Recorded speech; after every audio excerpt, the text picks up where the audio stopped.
내가 고양이 알레르기라고? 이번 영상은 고양이를 키우다가 생긴 저의 알레르기를 극복하는 방법과 고양이 알레르기 치료에 관한 희소식들, 그리고 고양이 알레르기가 있지만 키울지 말지 고민하시는 분들에게 조언을 하기 위해서 영상을 만들었습니다. 재밌게 봐주세요. 6년 전에 받았던 고양이 알레르기 검사에서는 알레르기 수치가 전혀 나오지 않았습니다. 그런데 갑자기 작년에 고양이 알레르기가 생겼습니다. 콧구멍이 막힌 것처럼 숨이 잘 안 쉬어지고, 자려고 누우면 가슴이 정말 답답해서 계속 뒤척이게 되고, 쌕쌕거림 때문에 호흡하는 것 자체가 너무 좀 고통스럽습니다. 설마 하는 마음으로 병원에 가서 고양이 알레르기 검사를 다시 해봤는데 4등급이 나왔습니다. 없던 게 생기기도 하는구나. 정말 절망적이었습니다. 병원에 있는 의사 선생님들은 한결같이 이렇게 말했습니다. 고양이 키우시면 안 돼요. 고양이는 절대 안 됩니다.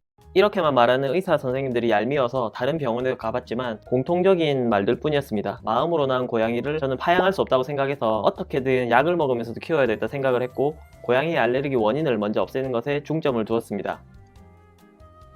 각질과 비듬, 털이 끼게 되는 카페트를 바로 갖다 버렸습니다. 두 번째는 공기청정기를 항상 가동해서 공기 중 날리는 항원 물질들을 제거해줍니다. 청소기를 하루에 한 번 이상 돌려주시고요. 하루에 한 번은 환기를 꼭 해서 공기 중에 떠다니는 항원 물질을 내보낼 수 있도록 합니다. 그리고 고양이를 만진 뒤에는 손을 얼굴로 가져가지 않습니다. 그리고 좀 귀찮아도 손을 씻는 편이 좋습니다. 집사의 면역 관리가 중요한데요. 사실 고양이 알레르기가 고양이의 잘못이 아닙니다. 사람이 면역 반응을 일으키는 것이기 때문에 집사가 면역이 떨어지면 저처럼 없던 알레르기도 생길 수가 있습니다. 규칙적인 수면과 식사를 통해서 면역이 저하되지 않게 집사가 평소에 몸 관리를 잘해야 합니다. 이건 정말 중요한 것인데요. 방분리입니다. 고양이와 같은 공간에 지내는 거 맞지만 침실에는 고양이가 들어오지 못하도록 해주셔야 됩니다. 하루 중 잠을 자는 시간의 비중이 크기 때문이며 집안의 한 곳이라도 항원이 노출되지 않는 장소가 있어야 됩니다. 그곳에서 편하게 숨을 쉬면서 잠을 잘 수 있어야 됩니다. 위에 7가지대로 저는 바로 실천을 했습니다. 한 달쯤 되었을 때부터 알레르기로 인한 증상들이 다 없어졌으며 천식이 호전되고 더불어 비염도 좋아졌습니다. 현재는 거의 알레르기 증상을 느끼지 못할 정도이지만 방을 분리하고 손을 자주 씻고 청소와 환기는 매일 하고 있습니다. 어쩌면 제가 알러지 4단계 정도였기 때문에 이렇게 빨리 회복되었을 수도 있습니다. 저보다 알레르기 수치가 높거나 증상이 매우 심각하신 분들은 생활 환경을 당장 바꾸고 빨리 병원에 내원을 해서 진단과 처방을 받으시기 바라겠습니다. 그리고 다음에 나올 치료 희소식에 대해서도 약간의 기대를 걸어보시면 좋을 것 같습니다.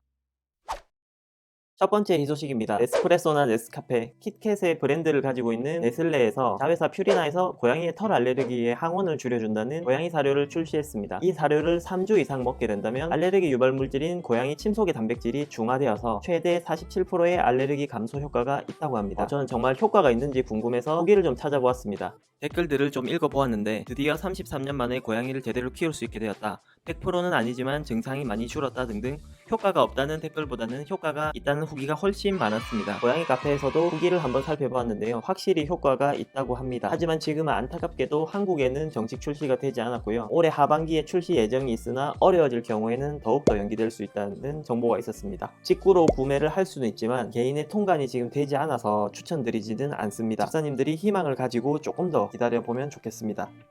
두 번째 희소식은 스위스 취리 대학병원 연구진들이 19년에 발표한 고양이 알레르기, 고양이 면역에 관한 논문입니다. 고양이에게 새 백신 주사를 놓으면 고양이 면역 체계에 알레르기 항원에 대항하는 항체가 생성된다는 것입니다. 이 주사를 맞고 고양이들이 단백질의 양이 42일과 84일 후에 현저하게 감소하였다고 합니다. 3년 안에 상용화할 것이라고 했으니 이제 1년쯤 남았습니다. 당장은 해결 방법이 없겠지만 희망을 가지고 좀 더 기다려보시면 좋겠습니다. 근데 사실 고양이 알레르기는 고양이가 잘못한 것도 아닌데 이렇게까지 해야 하는지 참 고양이가 불쌍하다는 생각도 듭니다. 고양이를 키우고자 하는 예비 집사님들께서는 알레르기 검사를 필히 받으시면 좋겠습니다. 고양이 카페에 가신다든지 아니면 고양이를 키우는 친구 집에 갔다 와서 나는 괜찮더라 한다는 건 정말 정확하지가 않습니다. 마스트 검사를 추천드리는데요. 이 검사는 피를 뽑아서 하는 혈청 검사이며 검사 결과는 대략 일주일 안에 나오기 때문에 이 검사를 추천드립니다. 2021년 기준에 피부과 또는 이비인후과에서 보험이 적용이 되기 때문에 3만원에서 37,000원 사이로 부담을 하시면 됩니다. 만약에 검사를 했는데 고양이 알레르기 반응에 대해서 1단계라도 나올 경우에는 지금은 키울 때가 아닌 것 같습니다. 이 힘든 싸움을 시작하지 않는 것이 가장 좋을 것 같고요. 그리고 알레르기가 없다고 하더라도 키우다가 면역이 떨어지거나 털에 대한 민감도가 올라가서 알레르기가 저처럼 발병을 하는 경우도 있습니다. 그때도 파양을 하지 않겠다는 각오로 키우시면 좋겠습니다.